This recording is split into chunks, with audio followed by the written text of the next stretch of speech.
એટલે ગમતું નથી મૂળ ટૂંકમાં આ વાત ઈ પાકી છે. ચાલો બધાને હો તારક આવું છે. તને તારા પપ્પા હોય ને એ ન ગમે. તને એમ થાય ફલાણા પપ્પા કેવા હારા, રમકડા લઈ દે, આ લઈ દે, તે લઈ દે. તારા પપ્પા તને ન ગમે.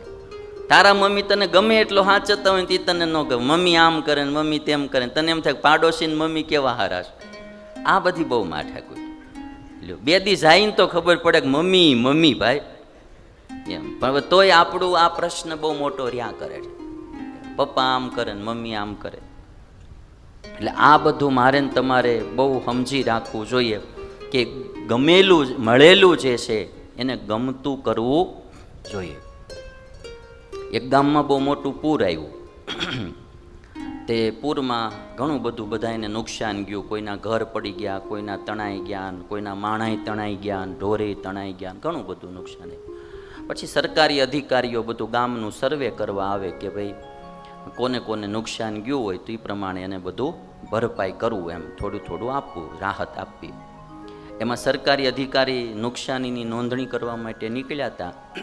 એમાં એક બેનની ઘરે ગયા એટલે એને પૂછ્યું કે તમારે શું નુકસાન થયું છે? તો બેન કહે છે કે મારો પતિ ખોવાઈ ગયો છે. ક્યાં? હોનારતમાં પૂર આવ્યું એમાં મારા પતિ ખોવાઈ ગયા છે. પછી સરકારી અધિકારીઓ કાગળ ને પેન લીધા ને કહે છે બોલો કેવા હતા તમારા પતિ, આમ નિશાની આપો તો અમને ક્યાંકથી મળે તો પાછા અમે ગોતી દઈએ એમ. દેખાવે કેવા હતા? ત્યાં બેન છે ને એનું નામ રીના, અને એ બેન લખાવે છે કે દેખાવમાં સલમાન ખાન જેવા હતા. મારા પતિ દેખાવમાં સલમાન ખાન જેવા હતા અને એવા હેન્ડસમ યુવાન ને આમ તમારે દેખાવડા, વાળ પણ એવા સરસ મજાના, આંખ્યું એની હરણની આંખ્યું જેવી, છાતી તો એની તમે આમ આમ જુઓ તો એવી સરસ મજાની પોળી. કોના જેવી કેવી છે? હા 36 કી છાતી, અને કમર એની એવી પતળી તો સિંહ જેવી, તો એની કમર પતલી હતી. આવું પતિનું એણે લખાયું. તેની પાડોશણને ઈર્ષ્યા આવી. તેની પાડોશણ કે એવો કાંઈ નહોતો. એ કે ઓલા અધિકારીઓ લખતા હતા ને એવો એ કે કાંઈ નહોતો અમારો પાડોશી, અમે જોયો તો. અને એ કે બાડીઓ ને કાળિયો હતો. એ કે એ કાંઈક ફાંગી હતી ને કાળો કાળો હતો. એ કે તે ઓલી રીના કે ઈર્ષ્યાળું સલમાન ખાન જેવો આવે એમાં તારા બાપનું જાય શું? એ કે તારું શું જાય છે? કે ગોતવા દે ને. એ કે મૂળ આને બદલવું હતું, સમજાણું? આ પ્રોબ્લેમ બહુ છે હો ભાઈ. હા બધે એમ. હા એટલે આમ આમ તમે આમ જો ને, મને ઘણાએ કીધું, મને કે તમારા ચેલા બહુ સારા. મેં કીધું ભાઈ એવું કાંઈ ન હોય, બધી કાગડા કાળા જ હોય.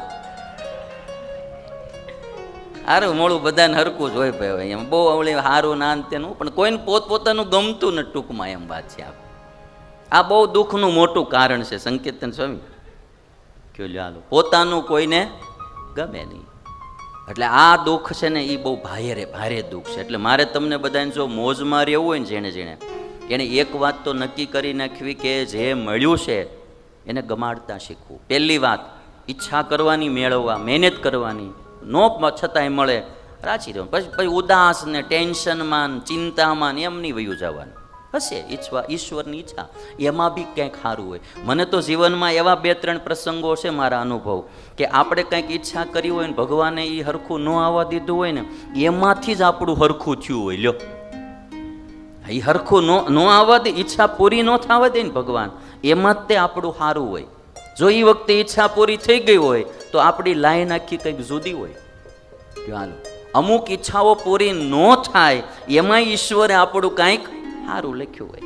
જો આવી વિચારધારા રાખીએ તો માણસ સર્વ રીતે મોજમાં રહી શકે અને સુખી રહી શકે. એટલે આ વાત, પેલું ઈચ્છેલું મળે નહીં, દુઃખનું કારણ. મળેલું ગમે નહીં. અને ત્રીજું કે મળેલું ગમતું બી હોય પણ એ ગમેલું ટકે નહીં, એ ત્રીજું દુઃખનું કારણ. હવે તો ડાયો દીકરો હોય, બરાબર, બહુ ઈચ્છા કરી હતી, ઈશ્વરી પાસે પ્રાર્થનાઓ કરી હોય, માનતાઓ રાખી હોય, ટેકો રાખી હોય, બાધાઓ રાખી હોય, પછી ભગવાને દીકરો દીધો હોય 10 વરે, બરાબર, ઈચ્છેલું મળી ગયું, એ સુખનું કારણ.